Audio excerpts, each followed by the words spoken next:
Good morning. It is. It is. So I want to talk a little bit about meditation. So if we can be, do, or have everything that we want to get ahead of it, how can I use that to help breathe away resistance or eliminate the things that are maybe holding me back? Because when you meditate, you quiet your mind, and when you quiet your mind, you stop thought, and when you stop thought, you stop resistant thought, and when you stop resistant thought, you have access to what's in your vortex.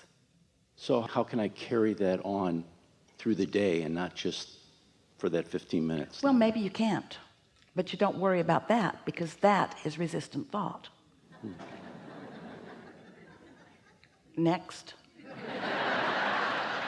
Just catch a snatch of it here and a snatch of it there and a snatch of it there. Just do your best. Just tilt the scale just a little bit, and it won't take long, because you see, right now to you it just sounds like someone excited about something who seems like they know what they're talking about. But when you take the time to meditate or to make lists of positive aspects, and you are certain, or you feel pretty good that you are resistant free, and then an idea bubbles up or roars up from your vortex, and you follow through with it, and you receive the immediate reward of feeling great. That's the first thing that will happen.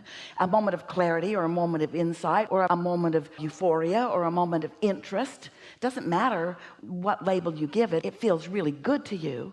And then another, and then another. We're not asking you to expect it to bubble up and manifest.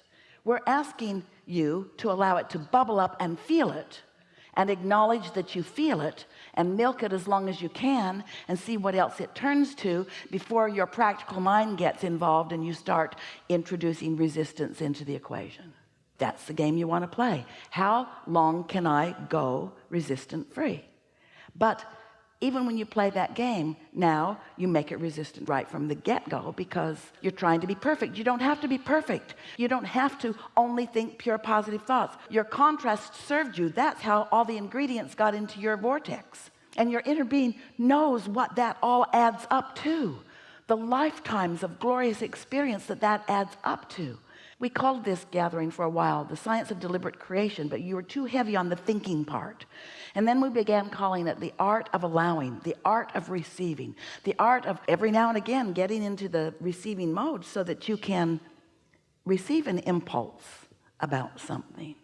Don't you have experiences that you could tell one another about how you cared about something? Maybe something caused you to worry about it, and you cared about it, and then you were carefree, or maybe you don't even remember that part, but you turned a corner and there it was, and it just felt like it came out of nowhere.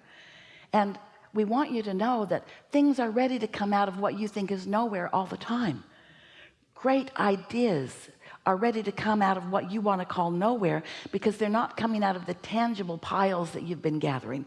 They're coming out of the intangible, non-resistant, well-stocked kitchen, stocked by only the ingredients that you want. And so it's about getting into the receptive mode is everything. But in order for you to know how important it is and feel the power of it, first you have to accept that your life has been serving you, and that you've put many decisions and requests and goals and hopes and dreams there, and that they are ready for you. When we say, you said it back to us, you can be or do or have anything that you desire, and you've been putting it into your vortex in bits and pieces, but you don't have the ability to look into it and see everything that is what you want to call potential. We want to call it a done deal. And your inner being will inspire you according to your path of least resistance. Let's say that you have something that you really want, but you are really thinking in opposition of it, and your inner being knows that you want it and knows where you stand vibrationally. Your inner being will offer you impulses that will guide you around your resistant thought.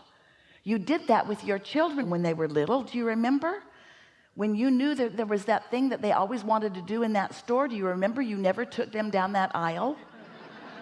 You always took them on a path of least resistance, a path that you felt would be a more comfortable experience for them and for you. And so it's the same sort of thing. Your inner being knows. Do you meditate? Do you? Do you quiet your mind? And have you heard from us here today? Do you have a sort of renewed interest in the power of that quieted mind?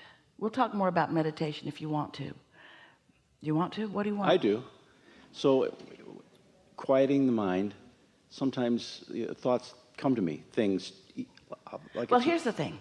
Let's say that you woke up and you were thinking about something. It could be positive or negative. Let's just say you were thinking about it. Now let's say that it's not all that positive. Then you check your email and there's more about it in there. And then you turn on the television and it's kind of like that too. And then you call a friend and you kind of get some stuff going as you are facing reality and pointing out. Esther hears it on the airplane all the time. Business people talking to their coworkers or calling their coworkers about things that they're trying to hammer into place. And she just puts her earphones on and puts her pillow on and focuses into her world and out of that, because it doesn't take very much of that focus before off you go. So if you're in that sort of momentum, that's not the best time for you to say, I think I'll meditate, or I think I need to meditate, because you will have a very difficult time quieting your mind under those conditions. Those thoughts already have enough momentum going that's when the lobotomy would be more helpful, or a nap. We would meditate when there's the least amount of momentum going. It's sort of like, have you ever felt like you really needed to sleep, but you couldn't sleep? And the harder you tried to sleep, the more you couldn't sleep. Well, meditation is like that for you. You say, I need to meditate, I really need this, but you can't, because you're focused on what's holding you away from it. So it's what's getting bigger. So what you do is you wait for a sort of clear space, and that usually comes earlier in the morning. Maybe it comes after your kids leave the house. Maybe it comes when you're finally alone in your car somewhere. You could pull under a tree. You have to find a quiet space for it. And the earlier in the day, the better. But you'll get better and better at it. It's just a matter of focus. We recommend that you focus upon something that doesn't require very much thought. Because to say, I'm not going to think about anything, now you're thinking about not thinking about anything, and everything in the world that you're not wanting to think about, you're thinking about. But find something to focus on. It might be a bird in a bird bath. It might be the dripping of a faucet. Esther likes to listen to the air conditioner because she lives and has always lived in hot places. So the air conditioner, there's almost always that sound. Hear it? Hear how steady it is? And notice that you're not prone. There's not much to think about in that. You don't say, I've heard better. It's just a sound, and it's not testing you in any way. And if you've decided to focus on it, sometimes Esther will focus on it and her mind will wander, and she'll say, oh yeah. Then she'll listen for it again, and then her mind will wander. But after a minute or two or three, she's isolated that. She's focused upon that. And then it's not long after that before she's got that feeling of detachment. And do you know, you could meditate for 15 or 20 minutes. That's as long as we would encourage for any one setting, once a day. You could meditate for 15 or 20 minutes, and you might only catch that feeling of detachment the last minute or two or three. That's enough. That's enough. Just quiet your mind and allow yourself access to what your inner being knows. What my inner being knows about what? What your inner being knows about all the things you want and what you are most likely to receive a thought about now. Sometimes, if you are in an urgent situation where you're about to take a step or turn into traffic or do something that is critical to your experience, when it's a strong intention like living longer, sometimes even in resistance, your inner being can offer you an impulse, and you will do something that you didn't even know you could do. Have you had those experiences? I handled my car better than I've ever handled it. I just can't even believe what happened. But it's so much easier to prepare yourself to be in the receptive mode. It's so much more fun. You have so much more control. So did we answer your question about meditation? Just one other question. Does Esther receive lists? That's the way I'd say it. But during meditation, do things come to her to do this? Get an impulse to do that, or write this down, or if you're there, you're not really detached. Esther knows how to get into that receptive mode, like right here and now. She's in the receptive mode. So she's quieted her mind. She's allowed her vibration to rise to the frequency of us, so she's vibrationally compatible with us, and every intent we have, she's translating. And so you might say that we don't offer her lists of things to do. She's the list maker. We're usually wanting to inspire her not to feel the trauma of the list. The list overwhelms. The list is all about action. The list is about puny, paltry, mediocre creation. That's not what we teach. You're not ever going to get a list from us.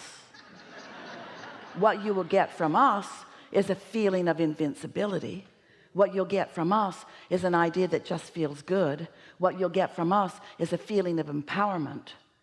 But you see, until you actually get detached a few times through meditation, or however you do it, appreciation does it too, and then actually feel an impulse occur to you. And the thing is, you want them to be writing on the wall, burning bushes, change the world kind of impulses. Go here, dial 4876922, and whoever answers, get their address and go right over there and look in their left-hand pocket and pull out their lottery ticket and run away with it because it's a winner. That isn't the kind of impulses that you're getting. But once you receive this impulse and you recognize the freshness of it, and most important, you recognize, until you feel, oh, we want this so much for you, until you feel the power of non-resistant moment, even if it only lasts 10 seconds, then these are just so many words. But once you feel that, and then have the momentum of it and the wherewithal to follow through with it, and then you see that it leads to this, and it leads to this, and it leads to this, and it leads to this, and you have that joyous journey, which we keep wanting to say is really what you want, and you keep saying, yeah, I want the joyous journey too, as long as it's leading me to the destination that I want. Yeah, I want the joyous journey as long as it's leading me to the destination that I want. We're speaking it so fast you can't even hear the words because you're so eager to get to the destination that you want. Oh, yeah, I'm willing. Well, just cool your jets. Cool your jets. Just relax and enjoy. Enjoy the freshness. Enjoy the clarity. Clarity is power. Can't you feel that in yourself? Don't you know, even in your own house, you get up, you have things to do, maybe you're going to get on a trip. Have you ever just run around in circles? And it's a miracle that you even made the plane. Haven't you had a day like that? And haven't you also had a day when you're usually by yourself when you have this kind of day, but where everything just falls into place? The traffic parts for you, everyone's nice to you, you have extra time, you just feel good about where you are. We want your lives to be calm and clear. We want them to be sure and full of all of these good feelings. And this is what this powerful receiving is about. Letting yourself receive, letting yourself be the vibrational equivalent of your inner being, where all of your power is. And now we're just going to tell you something. We love you so much. You hardly meet a human who is 10% of that. Hardly ever. And when you do, you are amazed. So we're not asking for a perfect record. We're not asking you to stop ragging on that person at work that drives you crazy. We're just asking you to ratchet it back a notch. And we're asking you, in addition, look for some positive aspects too. We're not asking you to meditate all day. You couldn't if you wanted to. Some try it. It's not what you want to do. It's not what we want you to do. We're just asking you to find 15 or 20 minutes and do your best to find a moment or two of detachment, and then notice what happens next. We want you to introduce yourself to your power. We want you to get hooked on it, because you came as creators. You did not come as regurgitators. You came as creators. You did not come as defenders. You didn't come to fix a broken world. You came to create a world that is delicious to you, you see. Did we get to your question? You did.